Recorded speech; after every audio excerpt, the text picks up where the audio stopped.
একটি জঙ্গলে পাশাপাশি দুটি বাড়ি ছিল। একটি হলো টুনির বাড়ি, আরেকটি হলো কালো কাকের বাড়ি।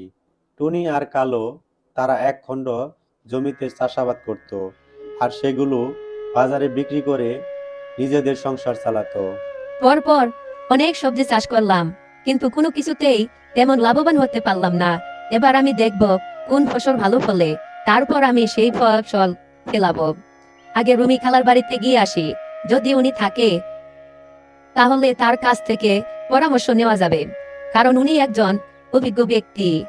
এরপর টুনি রুমি খালার বাড়ির উদ্দেশ্যে রওনা হয় এবং টুনি রুমির বাড়িতে পৌঁছে যায়।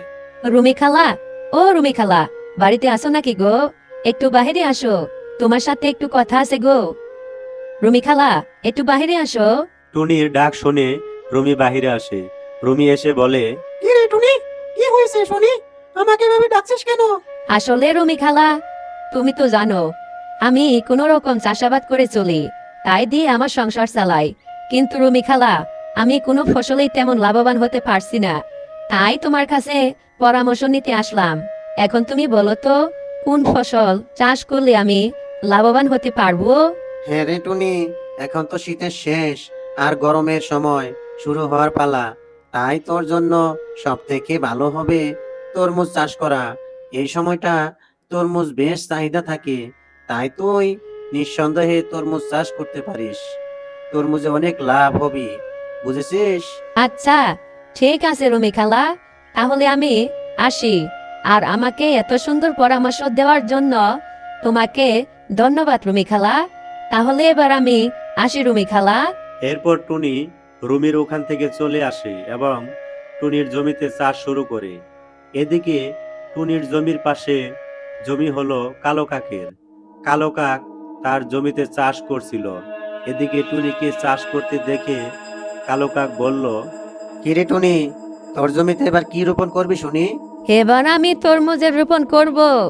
রুমি খালা আমাকে বলেছে যে এই সময়ে তরমুজের অনেক চাহিদা থাকে, তাই তরমুজ চাষ করে যদি বিক্রি করতে পারি, এগুলো থেকে আমি অনেক লাভবান হব।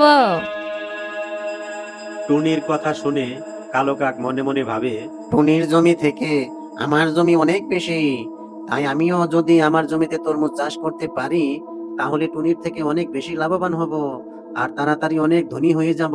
হা হা হা হা হা। হ্যাঁ রে টুনি, কর কর, তরমুজ চাষ কর। ভাবছি আমিও তরমুজ চাষ করব, যেহেতু রুমি খালা বলেছে তরমুজের অনেক লাভ হবে। ঠিক আছে কালো কাকা, তুমিও তরমুজ চাষ করো, কোনো সমস্যা নেই। এরপর টুনি আর কালো যার যার জমি চাষ করে বাড়িতে ফিরে আসে। তারপর ওরা তরমুজের চারা সংগ্রহ করে। এরপর রাত পোহিয়ে ভোর হয়ে যায়।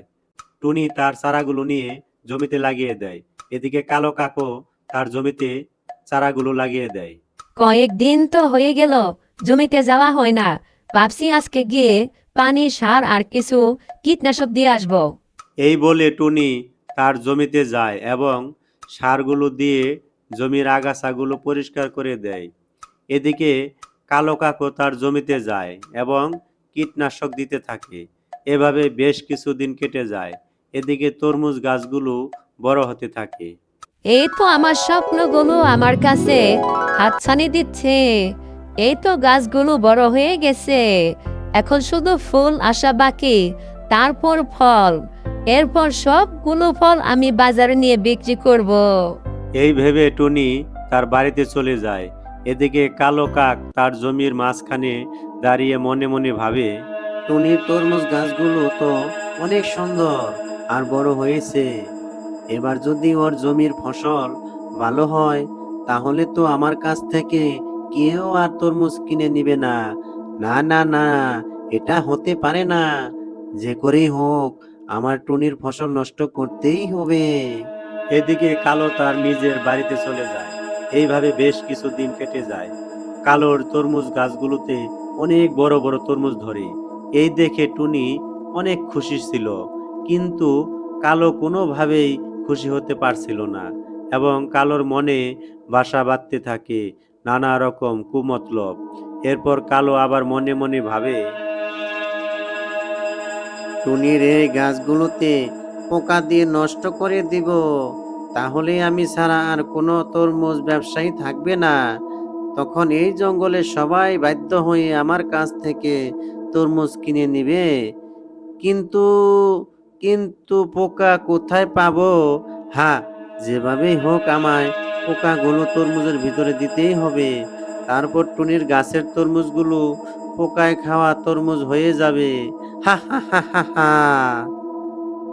এরপর কালো রাতের বেলায় একটি বালতি করে এক বালতি পোকা এনে টুনির তরমুজের খেতে দেয়, আর পোকাগুলো আস্তে আস্তে তরমুজের ভিতরে ঢুকে পড়ে। হা হা হা হা হা। টুনি, এবার দেখি কিভাবে তুই তরমুজ বিক্রি করিস। এরপর কালো হাসতে হাসতে নিজের বাড়িতে ফিরে আসে। এদিকে রাত পেরিয়ে ভোর হয়। টুনি তরমুজ খেতে চলে আসে, আর তরমুজ খেতে পোকাগুলো দেখে হায় হায় রে, এক রাতে এতগুলো পোকা কিভাবে আমার তরমুজ খেতে চলে আসলো? এই পোকাগুলো আমার সবগুলো তরমুজ নষ্ট করে ফেলেছে। এবার আমি কিভাবে বিক্রি করব এই তরমুজগুলো, আর কিভাবে সংসার চালাবো? আল্লাহ, কেমনে হলো এভাবে আল্লাহ? টুনি যখন এভাবে কান্না করছিল, তখন সেখানে কালো কাক চলে আসে এবং কালো কাক বলে, আহারে টুনি, তুই এই পোকা খাওয়া তরমুজগুলো আর বিক্রি করতে পারবি না। তাই আমি বলছিলাম কি, তুই এই পোকা খাওয়া তরমুজগুলো জঙ্গলের সবাইকে দান করে দে। আর ফলে জঙ্গলের সবাই তোর জন্য দোয়া করবে, বুঝেছিস? তোর চাই, আমি এভাবে টুনিকে বলছি কেন? আমার কথায় তুই কষ্ট পাস না টুনি? তোর কষ্টে আমারও অনেক কান্না পাচ্ছে। কালো কাকের ছিন্নকর কথায় টুনি কান্না করে তার বাড়িতে চলে আসে। আর এদিকে টুনির জমির তরমুজের পোকাগুলো আস্তে আস্তে কালো কাকের তরমুজের খেতে চলে যায়, আর তরমুজগুলো নষ্ট করতে থাকে। কিন্তু কালো কাক সেটা কিছুতেই বুঝতে পারে না। কাক তরমুজগুলো উঠিয়ে খুশিতে লাফাতে লাফাতে বাজারে বিক্রি করতে নিয়ে যায়। এদিকে টুনি তার জমিতে আসে, আর জমিতে দাঁড়িয়ে সে কান্না করতে থাকে। হঠাৎ টুনির তরমুজ খেতে একটি পরীর আগমন হয়, আর পরী এসে তাকে জিজ্ঞাসা করে। ও মেয়ে, তুমি কাছো কেন? কি হয়েছে তোমার? এরপর টুনি কাঁদতে কাঁদতে পরীকে সব খুলে বলল। তোমাকে তো এতক্ষণ ধরে সব কথা খুলে বললাম, কিন্তু তুমি কে? তোমাকে তো চিনতে পারলাম না। আমি হলাম তরমুজ পরি। তোমার কথা শুনে আমি এখানে আসলাম। এবার তুমি চোখের পানি মুছে ফেলো। তো আর এই নাও, তরমুজ গাছটা নিয়ে তোমার জমির এক কোণে লাগিয়ে দাও। এরপর যা করবে দেখে তুমি তোমার নিজের চোখে বিশ্বাস করতে পারবে না। এরপর তরমুজ পরী সেখান থেকে চলে যায়। এরপর টুনি পরীর কথা মতো তরমুজ গাছটা তার জমির রোপণ করে, আর গাছ রোপণ করার সাথে সাথে অনেকগুলো তরমুজ ধরে যায়। তাই দেখে টুনি অবাক হয়ে যায়। ও মা, কি অবাক করা কাণ্ড! চোখের পলকে এত সুন্দর সুন্দর তরমুজ ধরে গেল। যাক, ভালোই হলো। তরমুজ পরে কে অনেক ধন্যবাদ। যাই, এগুলো নিয়ে আমি বাজারে বিক্রি করে আসি। এরপর টুনি তার তরমুজগুলো নিয়ে বাজারে চলে যায়। ওইদিকে কালো তার তরমুজ নিয়ে বাজারে বসে আছে। তরমুজে পোকা থাকার কারণে কালোর তরমুজগুলো কেউ কিনে নেয় না। এদিকে টুনি আস্তে আস্তেই তার তো সবগুলো তরমুজ বিক্রি হয়ে যায়। এটা দেখে কালো ভাবতে থাকে। টুনির জমির সবগুলো তরমুজ তো পোকা দিয়ে নষ্ট করে দিয়েছিলাম, কিন্তু এত ভালো তরমুজ টুনি কোথা থেকে পেল? বিষয়টা তো আমার দেখতে হচ্ছে। এরপর কালো টুনির পিছু নেয়, আর টুনির বাজার থেকে সোজা তার জমিতে চলে যায়। টুনি গিয়ে দেখে তার তরমুজ খেতে আবার অনেক তরমুজ ধরেছে। তখন টুনি বলল, ও জাদুর তরমুজ গাছ, এবার তো থামো। একদিনে যদি এত তরমুজ দাও, তাহলে তো সবগুলো নষ্ট হয়ে যাবে।